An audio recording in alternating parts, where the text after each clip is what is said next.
High above the ninth heaven, an epic palace pierces the clouds, showing off a floating arena held down by massive chains. In front of the golden gates, an elder shouts out the big news today. The 9 lives venerable is ascending, and his clan just hit the jackpot. Down in the courtyard, the crowd is packed tight, completely awestruck, while someone mentions that witnessing an event like this is a once-in-a-lifetime lucky break. Wrapping up the announcement, the old man salutes the 9 lives venerable and kicks off the tribulation. The doors swing open and the MC steps out, wearing that classic smirk of a guy who totally owns the world. He struts forward with serious swagger, flanked by an entourage of ladies who never let him out of their sight.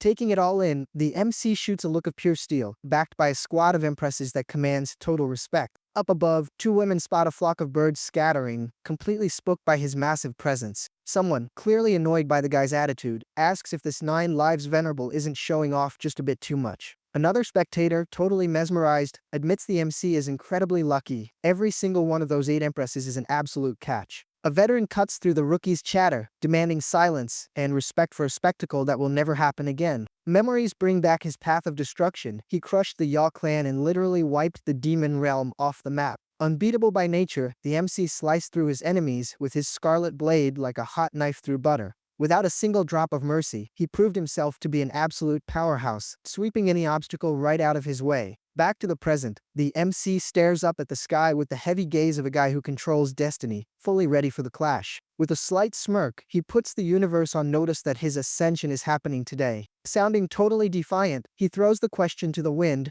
who actually has the guts to stand in his way. The ground cracks under the sheer force of his jump as he launches himself skyward, fast and relentless. The crowd's cheering explodes. The show is finally on. High up in the empty sky, the MC faces the abyss of an energy vortex taking shape right above his head. Right out of the center of the chaos pops an elder riding a blue dragon, wielding a golden mirror like an absolute boss. A wave of shock hits the women, right there as the ancient venerable, the very first boss of the eternal tribulation. Still, his followers' faith doesn't even shake. As far as they're concerned, the 9 lives venerable doesn't even know the meaning of defeat. With a hint of pure sass, the MC asks if the old guy really wants to test his luck against him. The ancient venerable accepts the invitation with a sharp, booming shout of approval. In a flash, a warrior summons a colossal golden avatar to unleash an attack. The elder and his blue ride match that energy, bouncing the hit right back with a blinding flash from the mirror. The energy blast blinds everyone around and rips deep cracks into the arena floor. Paying close attention to the duel, Chuling, the 9 heaven swordswoman, and Empresses Jie Weian and Yu Hongling really stand out. Among them, swordswoman Chuling stays laser, focused on the fierce dance happening up above. A master of time, the ancient venerable splits himself into a whole army of clones. Someone explains the nightmare of this technique. The clones hunt the target across different eras. If the past, Yu, goes down, the present feels the hit. Jai Weian, however, keeps up a smile like someone who doesn't see a single reason to sweat it. The MC lets out a laugh, admits he saw this trick coming from a mile away, and apologizes for being a letdown. Bathed in a crimson aura, he lays down the law in any timeline. His rule is absolutely unquestionable. Chuling rushes the copies, giving a heads up that she's already taken care of his loose ends in every other timeline. Sword in hand, she keeps up the systematic takedown against every single version of the opponent. Cornering the clones with a bright blue glow, she calls game over. She wiped them all out, one by one. Yu Hongling jumps into the mix, unloading brutal strikes on whatever is left of the Elder's shadows. The ancient venerable, patching up his own wound, gives props to the MC's power, but drops a toxic truth bomb. He only backed down because a silent curse is already eating away at him. Hurt and confused, the MC demands to know what kind of sorcery this is and who's pulling the strings behind the scenes. A look of pure shock hits his face as the final piece of the puzzle clicks into place. Looking down at the empresses, it hits him like a ton of bricks, and the bitter taste of betrayal sinks in. The masks come off and the empresses show their true colors, flashing mocking smiles and toxic laughs. Faced with the obvious, he realizes a whole nest of snakes was hatched right under his nose. Sounding almost regretful, the elder calls the end of the line, feeling a bit sorry that the guy is being taken out by the ones he loved. One of the women cuts the mushy stuff. She accuses the MC of holding them down and ruining an old flame of hers, treating him like a bad joke. The trio gets into position for the final blow. Using the excuse of cleansing the world of a monster, one of them yells for his ultimate downfall. Driven by the fury of betrayal, the MC faces his bitter end without a single ounce of hesitation in his eyes. With an energy sphere pulsing between his fingers, the MC asks if this is his payback, reminding them that without his help, every single one of them would be a nobody, nowhere near an Empress's throne. His outrage pours out. He calls them a bunch of ungrateful backstabbers, with memories way too short for all the glory he handed them. Jumping on the dramatic pause, the ancient venerable wastes no time and summons a massive blast of blue energy. The strike cuts through the air like a speeding freight train, heading straight for the MC to put a final period on his story. Backed into a corner by fate with no way out, the guy accepts what's coming, but not before dropping a warning, since his end is guaranteed. Then nobody is sticking around to tell the tale. He unleashes an overwhelming scarlet wave, turning his own body into a blazing sun of destruction. Panic totally takes over Ji Wei-in, who screams at the top of her lungs that the guy is about to blow himself up and take everyone with him. The plan is to run for the hills and save themselves. Chuling feels the weight of his words and groans at the obvious. Running away is a luxury they just don't have time for anymore. The ancient venerable, trying to dial down the tragedy, admits that going this hard is unnecessary and that winning because of poison leaves a sour taste of an unfinished fight. In a total power move, the elder offers a way out. He admits the advantage was unfair and decides to give the MC a do-over to rewrite this whole script. Wrapped up in a dome of blue light, the MC and his backstabbers feel reality bending under the effect of a major time rewind. One of the snakes, right as time rolls back, still spits some venom. She tells him to get them out of there and hopes that, this time around, he won't be such a huge letdown. With the absolute mastery of someone who owns the cosmos, the ancient venerable sends the soul of our MC and the 8 empresses exactly 50 years into the past. The shock hits him right at the mirror. The guy stares at his own reflection and realizes the clock of life seriously just ticked backward. In the quiet of his room, the creak of the door announces that peace was pretty short-lived. The one stepping through the doorway is the future 9 Heavens swordswoman, Chuling. Stumbling in like her head is still somewhere else. The shock is super clear. She stammers out a master, and tries to wrap her head around how she ended up there, torn over whether that whole showdown was real or just a crazy fever dream. Spotting the total panic in her eyes, the MC flashes a wicked smirk. He's already figured out she brought her memories along for the ride too. In his head, he sends a quick thank you to the ancient venerable for the ultimate gift, a blank slate to restart the game holding all the right cards. With a dark glint in his eye and a smile that screams payback, he closes the gap between them. Chuling freezes up, cornered by his approach and totally clueless about which way the wind is blowing in this new reality. The MC gets comfortable with the arrogance of a literal king and, without missing a beat, orders her to get on her knees and wash his feet. She swallows her hatred dry, scheming that one perfect strike right now would be the ultimate revenge for everything she's been through. While she's busy with the humiliating chore, the guy thinks to himself that, for some types of betrayal, simply ending them is way too easy of a punishment. He watches her from above, reading the fury in every move she makes, and decides that taking her out now would be wasting the fun of watching her actually suffer. He decides to keep her around. He wants her to feel the bitter taste of being totally average and the miserable fate waiting for her without him carrying her. Just to clear up any doubts, he confirms her worst nightmare, none of it was a dream, and everybody involved is right back at square one. The shock ties her tongue into a weak whew. As the massive reality check finally starts to sink in, he grabs her chin firmly, confirming that the elder's technique didn't leave anyone behind and that every single word of her betrayal is burned right into his memory. The sheer terror turns into a cold sweat. Chuling loses her voice when she realizes her future is now totally in the hands of the guy she tried to ruin. With pure mockery written all over his face, the MC reminds her how much she wanted freedom and, dripping with irony, announces that her wish has just been granted. He flashes a talisman right in front of her eyes and asks if she still recognizes that piece of paper. Without warning, he torches the thing, ripping up her life contract and giving her a free pass to pack her bags and head back to her village. But her curiosity beats her fear. Chuling asks why, having 9 spare lives, he decided to throw everything away right on the very first one. The MC loses his patience and tells the ungrateful brat to get out of his face, making it crystal clear that his life is absolutely none of her business anymore. He turns his back and completely ignores her, while the backstabber convinces herself that, on this new run, her old master is heading straight for a tragic end. Heading out the door, she starts bragging with the sword talent she's had since birth. Her life is going to be pure luxury without the MC's chains holding her back. Once she's a good distance away, she lets out her bottled up shout, calling for her parents and brother like she's looking for some lost paradise. Standing outside, she breaks into a winning smile and announces to the world that Linger is finally back home. From inside his room, the MC just watches the whole scene with a smirk, feeling nothing but pure disdain. He runs through her family tree in his head: a deadbeat dad, a mom with shoddy morals, and a totally useless brother. She's just a poor, clueless girl. His smile gets wider, imagining the absolute shock she's in for. When she gets home, she's gonna find out the real monsters are living right under her own family's roof. With his mind made up, the MC swears his mercy is officially gone. Without the dead weight of those 8, he plans to reach a level his old self never even dreamed of. The quiet of his deep thoughts is totally shattered by a kick that blows the wall wide open, catching the guy completely off guard. Through the dust of the rubble, a familiar face pops up, making him think, well, looks like it's time to deal with Yu Hongling. The door hits the floor with another crash and Yu Hongling screams his name, her blood absolutely boiling with rage. Skipping the small talk, she lunges in with a power kick, looking to settle the score right then and there.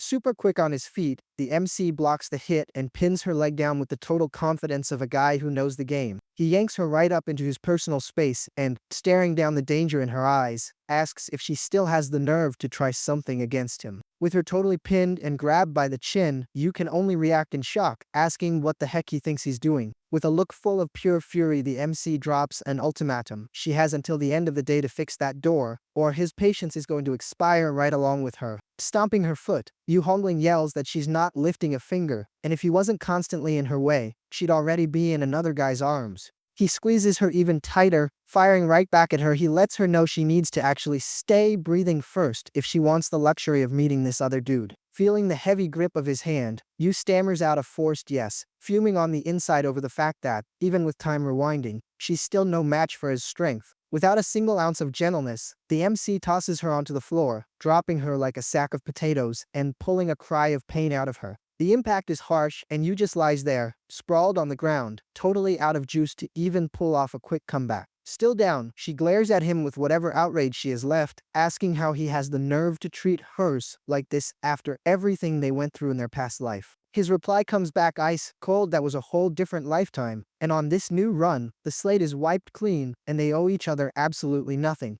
The scene shifts to a super chill garden, where blooming cherry trees and a bridge over a pond try their best to hide the heavy tension in the air. Right in the MC's path pops up Chuling, rocking her white hair and a serious boss aura. Standing totally still among the falling petals, the commanding Chuling tracks his every step as he gets closer. Cutting right to the chase, the master drops the question, how come he's only walking around with a single life now? He scratches his head, putting on a fake sheepish look, and explains that to force a major power up, he fused all 9 of his lives into one single all, in play.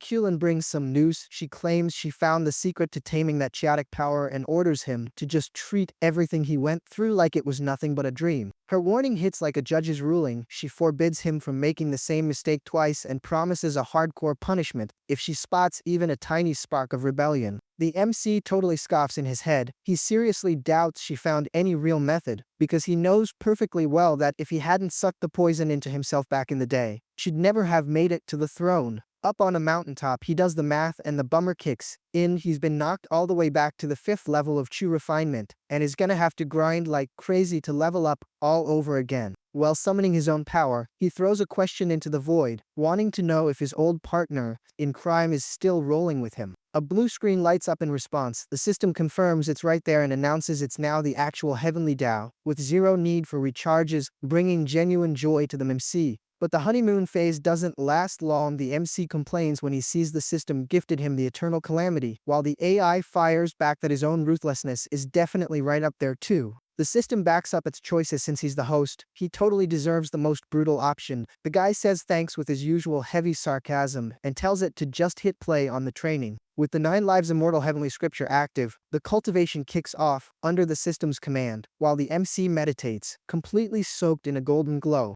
On the flip side, right outside the gates of the True Sword village, Chuling shows up looking like a total mess, running on absolute fumes. With a smile that's purely just exhaustion, she announces she's finally back and calls out for her parents. A guard's eyes butt out when he spots her, totally confused about what the young miss is doing back there looking so busted. Another guard cracks a joke, treating her like some random beggar and telling her to take her panhandling somewhere else. Totally offended, Chuling snaps back with whatever dignity she has left, puffing out her chest and claiming she's the actual young lady of the Chu family. She marches right up to the guy and tells him to take a good hard look at her face, reminding him of when he used to carry her around and stuff her face with candy. The guard shoves her back roughly, shouting that she doesn't have a single drop of true blood in her and demanding to know why on earth she decided to show her face. He calls her an idiot for running away from a monster only to come back there and meet her end, but she insists that the master and his wife always loved her way more than an actual biological daughter. It finally clicks, and the guard screams out that the young lady with the innate sword body is back, while another servant absolutely loses it, already bracing for a massive disaster.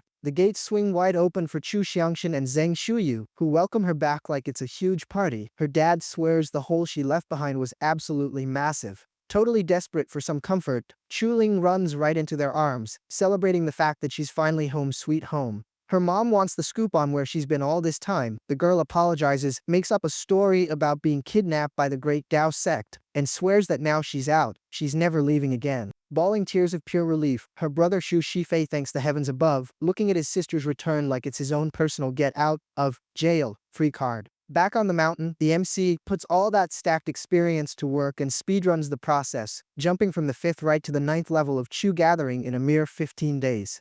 But the system sets off an alarm. Heavenly puppet poison detected. The guy instantly realizes those snakes are at it again, slipping another sneaky toxin right into his path. He totally gets their game. They want to nip him in the bud, but he's got an ace up his sleeve and demands the system show him the workaround to clear out the poison. The system offers the ultimate detox pill, but the price tag is steep: 100,000 top-tier spirit stones. The MC tries to put it on his tab, finds out the credit line comes with a gnarly 50% interest rate, and wastes zero time calling the system a total loan shark. He pops the pill that just materialized in the air, says they'll settle the bill later, and focuses purely on cleansing his body. The system points the way to flush out the bad stuff. He has to hit the Yuandan realm. The MC scoffs, complaining that with only half his power on tap, forming the inner pill is basically mission impossible. Stuck in this rut, a memory lights up. He already refined the perfect Guyuan pill, the ultimate cheat code that guarantees a level skip in the snap of a finger. Dwelling on the past seriously stings. He remembers that in his past life, he handed that ultra rare gem over to Yu Hongling on a silver platter. With his eyes clouded by straight-up grudge, he decides that, this time around, the ending to this movie is going to be completely different. A sound coming from a tower in the Great Tao sect breaks the silence and grabs the guy's attention.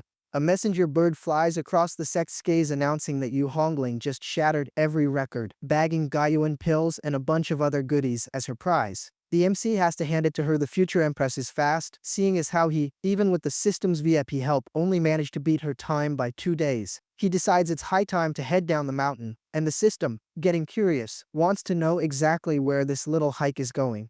The goal is crystal clear. He's hitting up a legendary cultivator's tome to snatch back the Guyuan pill that, by all rights, totally belongs to him. Cruising through a valley guarded by statues, Yu Hongling makes a beeline for an ancient tome that, going by her past life's math, the rest of the world wouldn't even discover for another month. Keeping her eyes strictly on the prize, she picks up the pace, driven by the absolute certainty that nothing is going to stop her from getting what she came for. Busting into the tome, she gets a nasty shock. The immortal scripture fragment and the perfect Guyuan pill, a stash worth a whole kingdom, have totally vanished into thin air. In the empty spot left by the heist, she spots a leftover notebook and flips it open, hoping to catch a solid clue. Her eyes nearly pop right out of her skull. What's written on those pages is a massive slap in the face to her huge ego. On the paper, a sketch of pure mockery goes right along with the message. Being slow has a price, idiot. You're way too late. Her fury totally spills over. Yu slams the notebook onto the ground and curses the MC, spitting out all her hate for the scumbag.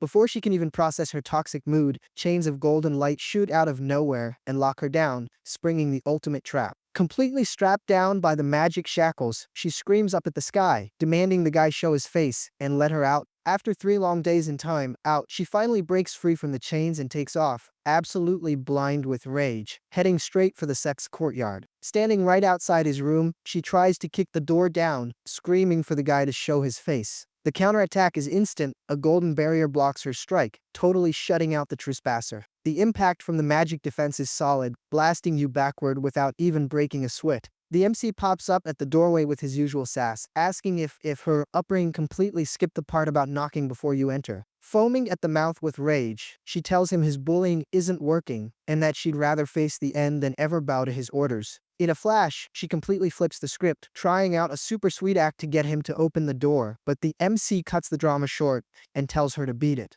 Her patience completely snaps and her scream echoes out. She wants to know, once and for all, if he was the thief who cleaned out the ancient Tom. Getting zero answers, she goes right back at the barrier, launching a spin kick loaded with every ounce of her grudge. When she realizes brute force is a total joke here, she backs up fast, huffing and puffing, trying not to totally lose her mind. From the absolute comfort of his room, he throws her question right back with heavy irony and shuts the whole thing down. Me, take a pill. Get lost, little girl. Yu Handling isn't backing down. She challenges the guy, calling him a total coward for hiding what he did, and swears this war is only ending when one of them hits the dirt. The whole street fight vibe gets completely cut off when Master Bai Kulin shows up, ordering a stop to the chaos and leaving Yu absolutely stunned. Putting on a pitiful Oscar-worthy performance, Yu collapses to the ground in tears, whining that the senior disciple decided to just beat her up. Holding back a laugh at the whole soap opera, Bai Kulin scolds the girl for breaking in with zero manners, but asks the MC to take it easy on his martial little sister. From inside, his voice echoes out ice cold. He doubles down that walking in uninvited is just peak bad manners. Ignoring the super awkward vibe, the master cuts to the chase and asks Yu what the heck was so urgent it caused all this racket. Pointing right at his room, she snitches that he's hoarding the perfect Guayuan pill, something he doesn't even need, and claims she only wanted to work out a deal. Bai Kulin totally backs that logic. She says his talent is way too good to need that kind of boost and suggests he just hand the pill over to the girl in exchange for basically anything else. Sitting in his corner, the MC drops in, "I'm so sorry," that doesn't convince a single soul, and states the pill is actually part of his game plan too. Yu completely blows up, accusing him of lying through his teeth, asking if he seriously thinks he's the only one who can refine a sacred artifact. With a heavy sigh of a guy who is incredibly bored, the MC finally pulls the Guiyuan pill out of his pocket. The master smiles, thinking he's finally playing by the rules, while the guy smiles right back with enough sass to fill an entire stadium. To the absolute horror of everyone watching, he just tosses the gem right into his mouth and swallows it down in one gulp, without a second thought. The master's scream completely cuts through the air. She can't even believe he had the pure nerve to down the treasure right in front of their faces. Bai Kulin storms off completely blinded by rage, promising to refine something even better just to rub his face in it, while Yu just stands there frozen, calculating her a massive loss. Now alone with him, the master points out that his grudge is super obvious, but admits that pulling a stunt like that was a pretty unnecessary overkill. Over in another corner, down at the Chu Sword village, Chuling's adopted mom walks in with a steaming bowl of porridge, acting all sweet and caring. Grinning from ear to ear, the girl totally melts into compliments, swearing she's never going to leave the side of the woman she considers the best person in the whole world. The woman keeps up a poker face that's super hard to read and asks if she honestly prefers her care over her own flesh and blood parents. Chuling brushes off her own bloodline. She says that people who abandon you don't deserve a spot in your heart, and that their love is worth way more to her. The mom rushes her to finish the porridge, and the girl, not suspecting a single thing, slurps it right down. Flashing a smile that feels totally out of place, the woman does a silent little happy dances. The sacrifice is a done deal, and her family is finally in the clear. A super heavy yawn interrupts the cozy vibe. Chuling gets weirded out by the sudden wave of sleepiness hitting her out of nowhere. With a look that is straight up evil now, the mom just suggests she go ahead and get some rest if she's feeling that tired. As she lies down, her survival instinct starts screaming that level of drowsiness is way too heavy to be natural. She fires up her great devouring sword scripture technique to try and figure out exactly what's going down inside her own body. The diagnosis hits her like a massive punch to the gut. That porridge was 100% poison. Clutching her stomach, she absolutely refuses to believe that the very arms that held her are now the ones pushing her straight toward her demise. The sound of something forcing the door open freezes her completely. Someone asks if sleep has already knocked her out, sending Chuling's heart racing. The door gives way with a loud crack of splintering wood, and the sheer force of the break throws the defenseless girl right onto the floor. Standing in front of two shadowy figures, the mom drops the verdict: the poison is already pumping through Chuling's veins, so the job is good to go. One of the guys steps out of the dark and gives the woman props for being so ice cold, noting that the years definitely haven't cured her lack of a soul. With a twisted little laugh, she orders them to drag the girl over to the hold ancestor, while Chuling, bawling her eyes out, watches the whole thing go down, unable to even process this epic level of betrayal. Under the cover of night, the crew cuts through the woods hauling the passed out girl on a stretcher, following the path of the cruel fate they mapped out for her. The village leader asks about what happened to Chu Sai and gets the exact confirmation he was looking for. It was a clean sweep, with nobody left standing to tell the tale. The patriarch breathes a sigh of relief, grumbling that a lowly servant almost wrecked a master plan he spent his whole life putting together. He turns to his son with a harsh warning: if the girl hadn't shown up, the guy himself would have been the sword's sacrifice, so he'd better stop slacking off immediately. Completely spooked, the heir takes it all back in a heartbeat, swearing to his dad that, from this day forward, he's totally locking in on his cultivation. Every single word feels like a knife in Chuling's chest. In the silence of her absolute misery, she realizes all that affection was really just fattening her up for the slaughterhouse. Looking like a total creep, the brother suggests that since she's just going to be an offering anyway, he might as well have a little fun with her for about 30 minutes. His dad nearly yanks his ear clean off with a violent pull, telling him to shut his mouth before he drags the family name through the mud. But the punk talks right back, saying they don't even share an ounce of blood. Crying silent tears, the girl finally sees the whole messed up picture. Her real parents never ditched her. They were taken out by these absolute monsters. In a completely sick show of teamwork, the mom whispers to her husband that maybe it wouldn't be the worst idea to let their son have this little treat before it's all over. The dad completely shuts that down on the spot. He warns them that if the forging ritual is even 1 second late, the ancestor won't show a drop of mercy to any of them. Absolutely devastated, Chuling thinks back on every hug and sweet word from the woman she called mom, mind blown by how someone can be so totally evil behind such a nice mask. The memory of the MC hits her like a freight train. She finally gets that his cold shoulder when she came back was actually him trying to save her from this total nightmare. It really hurts to remember the time she went toe-to-toe with him, fighting tooth and nail for the honor of a family that, deep down, only ever wanted her blood. She recalls his super ironic promise. He said he'd take her back home the second that legendary sword was finally finished. With the bitter taste of reality in her mouth, she remembers laughing right in his face and calling the MC a liar over a weapon that was never even real. The nightmare comes into sharp focus in her head, the sight of the sword village completely up in flames and her own desperate scream because she showed up way too late. Eaten alive by regret, she redirects all her hatred toward the MC, blaming him for knowing the whole truth and just letting her walk completely blind right off a cliff. With her eyes completely red from bawling, the final puzzle piece clicks. The sword he kept talking about was actually her, the missing ingredient they needed for the ritual.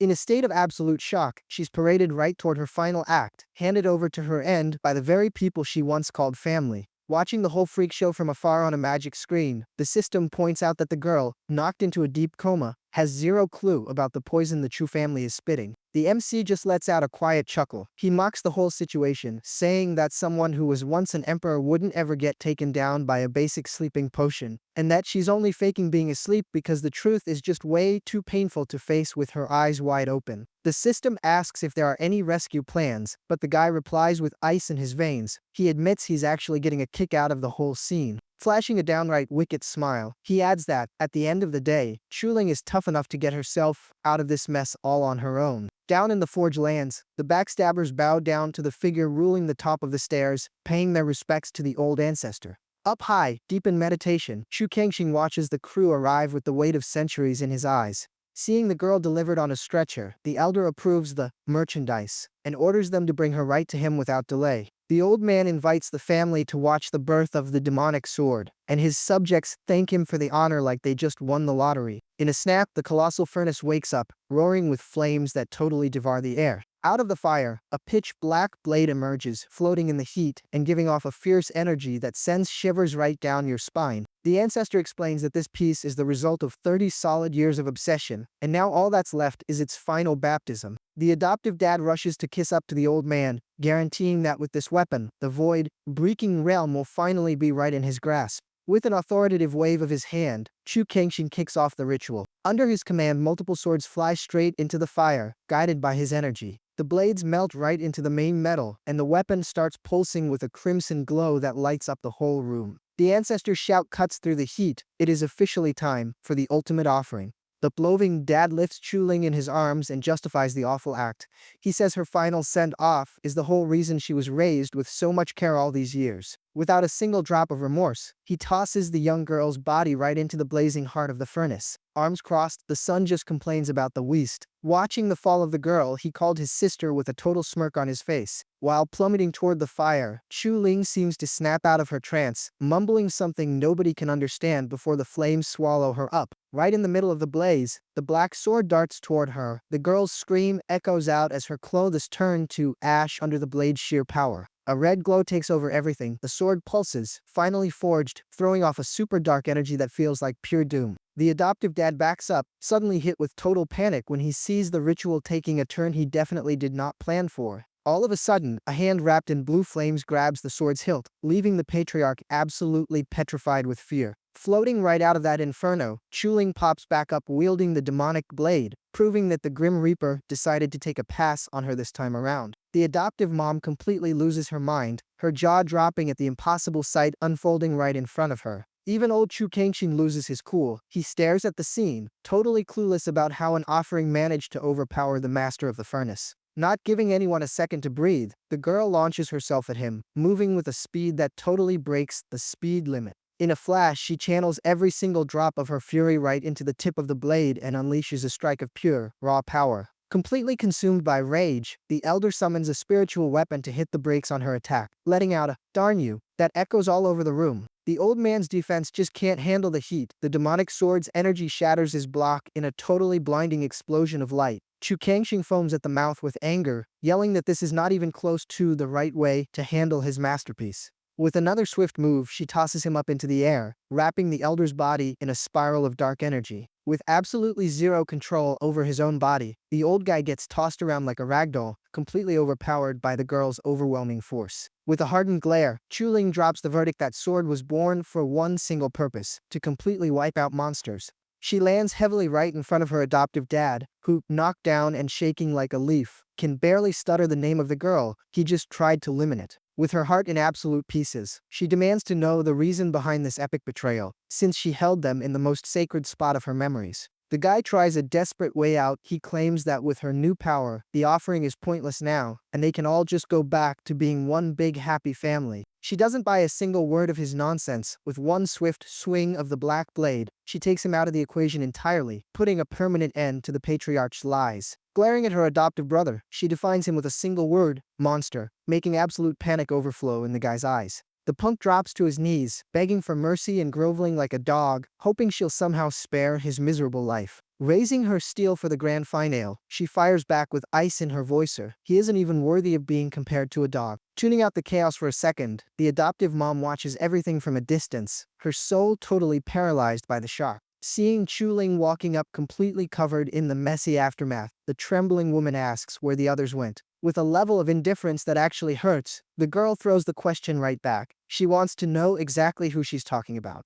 The mom stutters, trying to pull the family card by mentioning the dad and brother, the very family she helped ruin. Chuling screams tears right through the silence. She declares, for anyone who wants to hear, that she doesn't have any family whatsoever. She marches toward the woman with her sword ready to go, telling her to hurry up and go join the others in the underworld. In a lightning, fast strike with zero remorse, the girl attacks the very person who used to comfort her. The payback session ends with the woman losing a leg, totally sealing the fate of the one who raised her just to be a sacrifice. Down on her knees among the defeated foes decorating the stairs, Chuling finally drops her guard, completely giving in to absolute exhaustion. Watching the whole thing from the VIP seats, the MC praises her handiwork. He sarcastically points out that she didn't even leave a single chicken around to tell the village's tale. With a casual wave, he orders the system to turn off the screen and cut the live feed. The system hesitates, getting a bit worried. It gives him a heads up that a nascent soul realm cultivator is already on her trail to finish the job. With a smile carrying a seriously cruel vibe, the guy just drops the verdict crew. She reaped exactly what she sowed. Amid the rubble and the messy aftermath, Chuling breaks down in tears, repeating to the empty air just how badly she messed up her choices. The peace and quiet don't last long. A mysterious figure landing in the courtyard puts the girl right on high alert. The white-haired guy introduces himself as Master Legion, flashing a smile that screams bad news. With greed totally lighting up his eyes, he admits he's surprised. He didn't actually believe that so-called demonic sword would ever see the light of day. Legion steps up, gripping his weapon with the super cynical excuse that, since the sword only brought pain, he's gonna do her a solid and free her from this world. Without blinking an eye, he runs his steel right into her, making the girl collapse to her knees all over again. With his blade right at her neck, the master finds her apathy totally weird. He expected literally anything except zero reaction to the hit. He lets out a loud laugh, calling her a fool, and totally soaking up his win over someone he assumes has given up completely. At the absolute last millisecond, Chuling blocks his attack with the black blade and shoves him back with some seriously freakish strength. Tossed way back, the guy watches his clothes tear, showing off a physique that gives away just how powerful he really is. Li Jin eats dirt and drops his sword, totally dazed by the impact of her surprise counterattack. Super impressed, he figures that her technique is way too polished for someone at her level. He suspects the girl is hiding a secret that's worth way more than the sword itself. But the real shocker comes when she simply turns her back and makes a totally desperate run for it, leaving the guy scratching his head. He takes off right after her, yelling that he's a good guy, while Chuling, in full panic mode, just keeps repeating that she needs to find redemption for her massive mistake. The focus shifts to Bae Kulin, who is pounding on the MC's door, threatening to bust her way in if he doesn't show his face. With exactly zero patience for knocking, she wins up a kick to knock the front door clean off its hinges. At the very last millisecond, she pulls her leg back and, looking visibly awkward, mumbles for him to just ignore her little outburst. Cutting right to the chase, the master demands to know why. Even with premium help, she only managed to spit out a totally mediocre celestial pill. Seeing the MC deep in meditation, she keeps up the verbal assault. She claims that popping out a sacred pill was an absolute must, magic treasure or no magic treasure.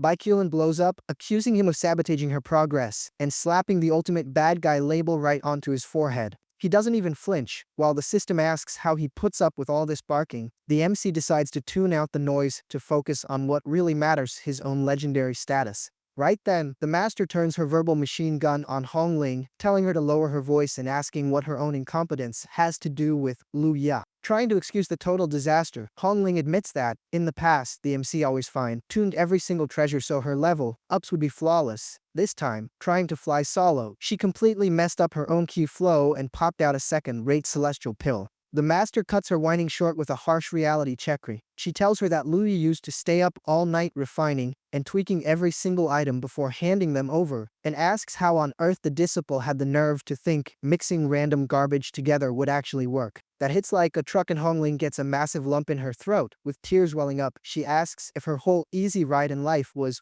purely the result of Louis' silent grinding and exhausting testing. Resting a hand on the girl's shoulder, the master asks if she's totally blind for not seeing that, out of all 7 of them, the MC was always the one doing the heavy lifting, just so she could shine. With her face just inches away, the woman lays down the law. She demands that her disciple swallow her pride and go apologize to her older martial brother right this second. Her absolute hatred explodes and Hongling yells that forgiving him is totally impossible. She blames him for tearing her away from Feng Wuxi, and for being the main reason the guy met his end, locking in a lifelong grudge. The master's patience officially expires. She banishes the stubborn girl to the back mountain and gives a heads up that her timeout only ends when she finally realizes just how ungrateful she is. In a move of pure teenage rebellion, Hongling just takes the punishment and turns her back, storming off without even a second glance.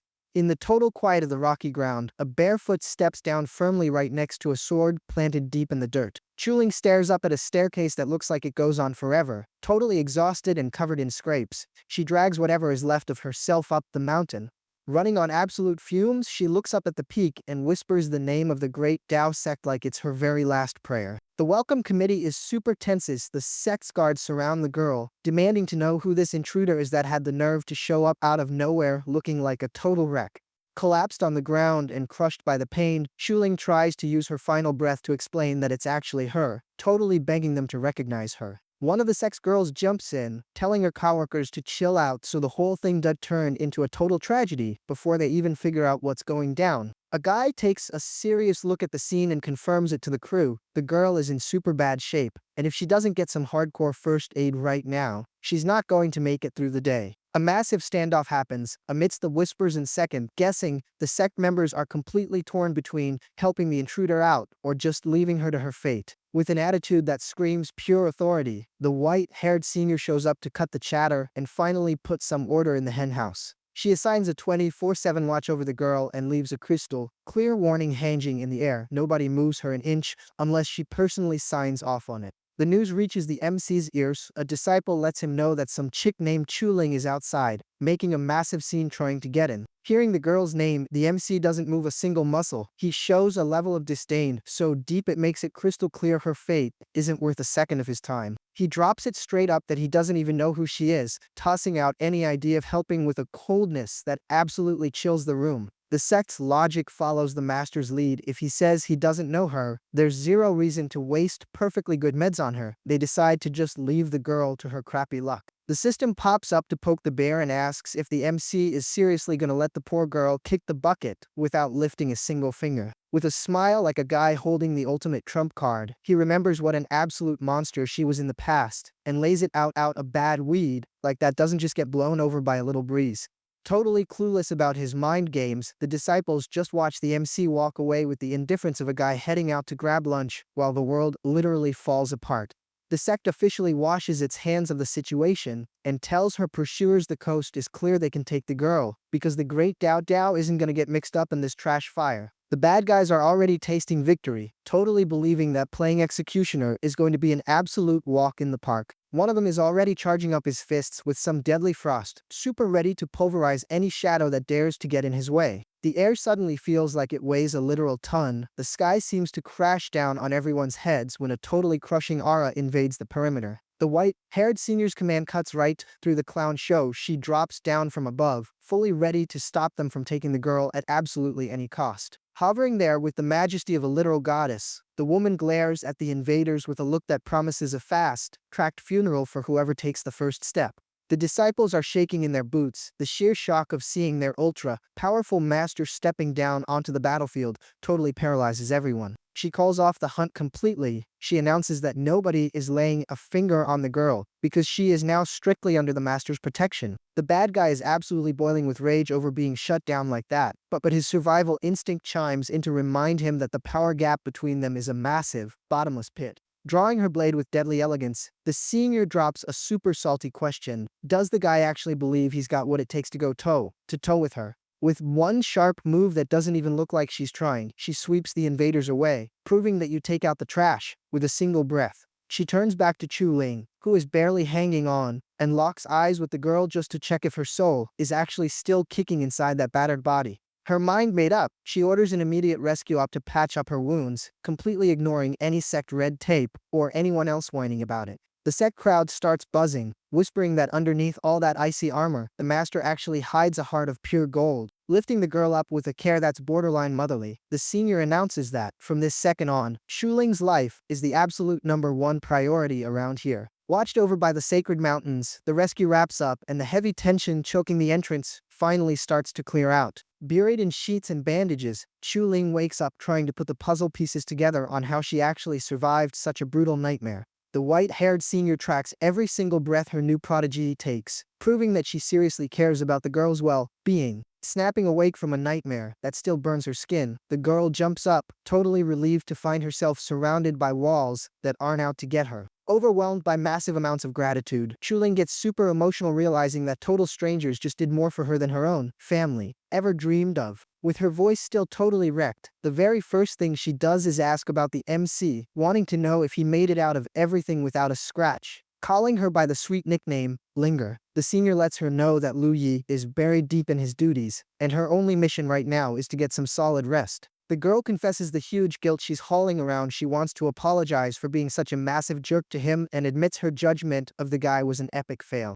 The reality check finally hits, and it stings. She realizes that while she was busy spitting toxic nonsense, the MC was just trying to protect her from jumping right off a cliff. Super anxious to clear her conscience, Chuling practically begs to know where the MC is hiding out to cultivate, wanting his forgiveness at absolutely any cost. Asking her to use her head and chill out a bit, the senior doubles down that the ultimate priority right now is fixing up her physical wounds before she tries healing her spiritual ones. Crushed completely by the weight of every single misunderstanding, the girl just can't take it anymore and breaks down into full-on ugly crying, pouring her heart out in front of the master. On the flip side, the girl eavesdropping on the conversation feels her cheeks burning with total embarrassment. The truth behind the whole story completely swept the rug right out from under her. Using inside voices that could barely beat the breeze, the two dive deep into totally locked down secrets, trying to untangle the messy, not tying them together. The senior gently kicks the other girl out of the room, giving a heads up that whatever comes next with Chuling needs to stay strictly between these four walls. The girl storms out huffing and puffing, eaten alive by curiosity and totally dying to catch every single detail of that top secret drama. Before spilling the tea, the woman sets the pecking order straight. She makes it crystal clear that this is strictly a senior to disciple talk, zero sisterly, BF vibes allowed. With absolutely no filter, Chuling drops the real scoop. She confesses to the master that the MC only put on his bad guy mask to snatch her away from a poison that was 100% going to end her. The senior's face goes totally rigid. The shock of finding out the guy silently played the absolute martyr leaves her totally speechless. Deep in thought, the woman realizes the sheer size of the injustice. The whole world was busy throwing rocks at the MC, while he was out there saving lives completely under the radar. The pressure from her energy leaks out into the room as she processes the heavy truth bomb. The plot is way thicker than anyone ever gave it credit for. Hongling tries to glue her ear to any crack she can find, but gets super annoyed when she realizes they soundproofed the room with a magical barrier. She complains to the wind that she's totally missing out on the gossip of the century, biting her nails trying to figure out what exactly the MC was up to that made him the other girl's absolute hero. Out on the porch, the MC stretches out with the slow, chill vibe of a guy who's got zero places to be, fully enjoying a big yawn and the warm afternoon air. Out there, kneeling like a total statue, Chuling turns the dirt into her personal waiting spot. The system asks if the guy isn't even going to peek at the girl, since hours are flying by and she hasn't budged an inch. He shoots that down with the coldness of a literal iceberg. He points out that he doesn't have amnesia, and the scars from the stunts she pulled in their past life are still super fresh in his memory. Walking away, he doubles down on his brand new mantra: women are just a massive distraction for his cultivation. And on this run, absolutely nothing comes before reaching peak power. Chuling, however, is not giving up. She's keeping the faith that her hardcore persistence will, sooner or later, melt the ice completely, taking over his heart. The camera cuts over to the mountain skyline, laying out the fact that the Great Dao Sec's power spreads out across 9 master peaks and 72 minor ridges. The spotlight lands right on Chixia Peak, which splits the main character energy of the landscape perfectly with its neighbor, Beilan Peak. Hongling tears across the terrain with the total agility of a cat, weaving through the rocks and mist with moves that make everyone jealous. From the top of a boulder, young Lingqiu Wushuang clocks her every single move, curiosity written all over his face. Totally intrigued, he tries to figure out exactly who this blurry figure in such a massive rush is. An unexpected sound cracks through the air and the guy instantly flips into combat mode, all his senses dialed up to 11. Hongling slams the brakes and spins on her heels, demanding to know who the creep in the shadows is that's daring to spy on her. The kid hops down with a super polite bow and introduces himself as Lingqiu Wushuang, the shiny new recruit from Chixia Peak, paying his respects to the senior. She recognizes the name instantly. She remembers this little punk only bagged the Holy San title because his older brother completely bailed and passed up the honor. Flashing a total smirk, she brings the sass. She calls the guy a rookie and promises that, in a fair fight, he wouldn't stand a snowball's chance in hell. Totally offended, the guy fires back that her age doesn't give her a free pass to act so stuck up. As far as he's concerned, the only real way to prove your strength is to throw down. She steps up with a wicked little deal. She suggests he go try his luck against Lu Yai. If he makes it out of there in one piece, then he'll actually earn the right to challenge her. Wushuang totally loses the plot. He asks who this Lu Yi guy even is, and why he's supposed to pick a fight with some dude he's got absolutely zero beef with. Perched up on a branch, Hongling spills the real tea. She claims this Lu Yi character is the exact reason she's currently rotting in timeout under the master's orders. She wraps up her sob story saying that, all thanks to his petty mood swings, she ended up locked down on this peak, leaving the guy's brain absolutely frying with righteous anger. Hooked on the drama, Wushuang asks for the full debrief on how, exactly, Lu Yi managed to mess up her life so badly. Sitting right beside him, she unloads her massive list of grievances, taking it all the way back to that doomed day she decided to knock on the MC's door. Half an hour of venting is all it takes for the kid to completely blow his top. He punches the air, absolutely furious that someone rocking the title of older brother could be such total garbage. He swears total blood vengeance and promises to make Lu Yi eat dirt, but the girl throws in a super late warning. She tells him that, honestly, he doesn't have the juice to actually beat the guy. Wushuang is fully triggered now. He declares that honor is on the line, and if he doesn't teach Lu Yi a hardcore lesson, he shouldn't even call himself a man. He blasts off like a rocket, leaving Hongling behind with just a tiny bit of worry about what kind of disaster that little meetup is going to spark. Standing right outside Lu Yi's room, the kid screams his name and introduces himself with all the flashy swagger of Lingqiu Wushuang.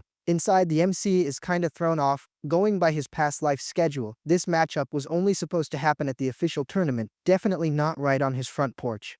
He pulls up the memory file as he recalls that, in that very competition, he took home the gold while Wu Shuang had to swallow a bitter second place. Opening the door, the MC asks what the esteemed senior from Chixia Peak could possibly want, while the guest confirms he's got the right guy. Wu Shuang, totally full of himself, demands to know if his massive reputation has already reached the guy's ears. Flashing a smile like a guy who's already seen the end of the movie, the MC says he's totally familiar with the legend of the genius who popped out a celestial pill in record time. He jokes that pure admiration is written all over his own face. The MC even fine-tunes the trivia. He corrects that it was exactly 2 months and 10 days, seeing as the guy spent day 1 drowning in enrollment paperwork instead of actually gathering Q. Wu Shuang nods super proud and says that the MC's talent is, honestly, the shining beacon that should be leading the whole sect. But the vibe flips in a second. He points his finger and issues the official challenge, telling the MC to wipe that mocking smirk right off his face.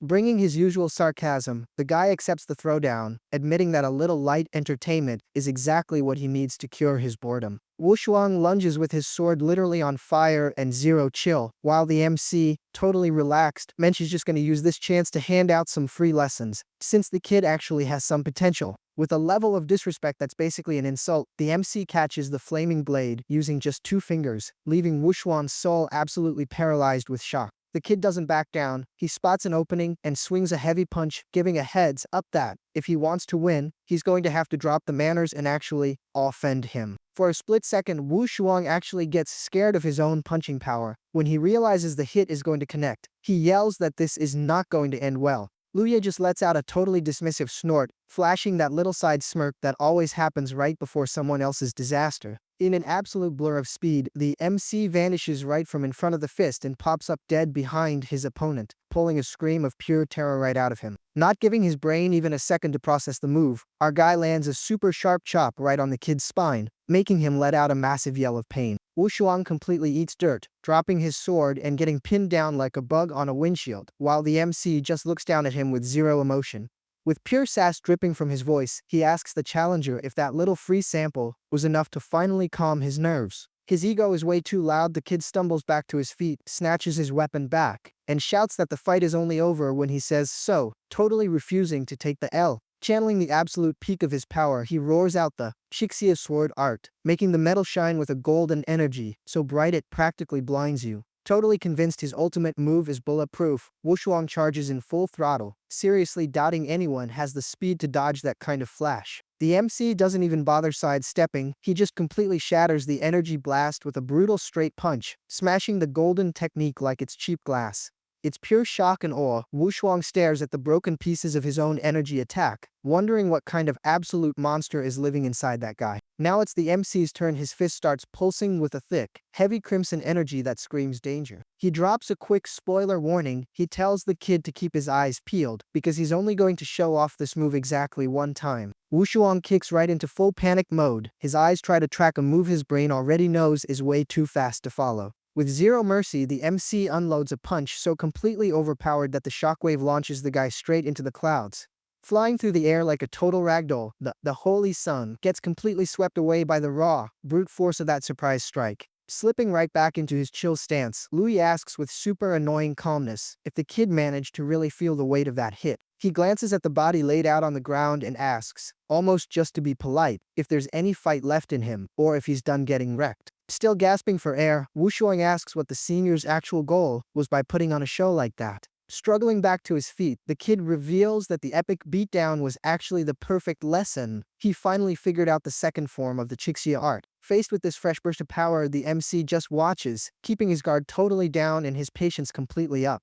He drops a super rare compliment. He admits the kid actually has a better than average grasp for a total rookie. Wu Shuang rolls the dice one last time, unleashing a massive barrage of energy blades that totally cover the sky, heading straight for the MC. But when he sees Lu Ye stroll right through the storm without a single scratch, the guy just freezes, cold sweat drips down, and sheer panic takes the wheel. Flashing a totally peaceful smile, the MC asks if now, finally, they can call this little playdate officially over. The kid bends the knee and totally takes the L. He admits the MC's greatness is a completely unreachable level for him. Walking away, Louis shows his cool guy side. He promises to tell everyone they went 10 full rounds and he only won by a hair, getting a laugh out of Wushuang, who now thinks he's an absolute bro. With a friendly wave goodbye, the kid takes off, while the MC watches him fade into the distance, already plotting his next big move. Suddenly, Chuling comes sprinting up, yelling his name. The MC is honestly surprised by how clingy she is and wonders if Beilan Peak just turned into a magnet for pretty girls. The reunion gets cancelled before it even starts. He literally slams the door right in her face, leaving the girl completely frozen in pure shock. Outside and totally crushed, she asks the empty air why her older brother insists on locking her completely out of his life.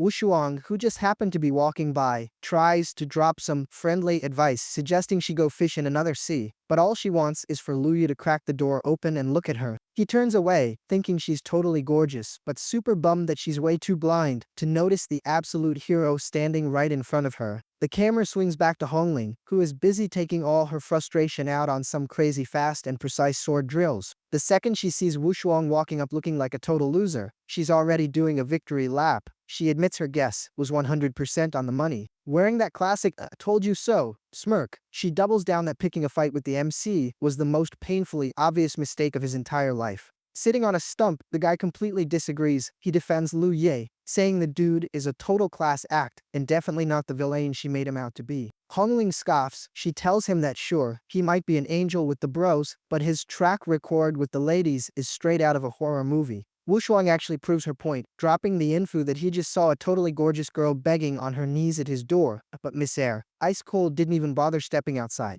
Hongling's face totally drops. She demands to know the exact description and name of this chick who had the nerve to show up there. Hearing the name, Linger, pure panic sets in. She realizes Chuling just walked right back out of the afterlife, and she completely loses it, having zero clue how to handle this. Totally confused by her meltdown, Wushuang tenses up. He thinks that if this Linger girl is just another one of Lu Yi's conquests, he's going to officially lose his mind. He calls in his chips, he draws his sword and says he already did his part by fighting the MC, so now she needs to keep her word and throw down, holding up her end of the bet. With a massive sigh of boredom, she accepts. She figures that handing the kid a solid beatdown is the best way to make him forget this whole mess.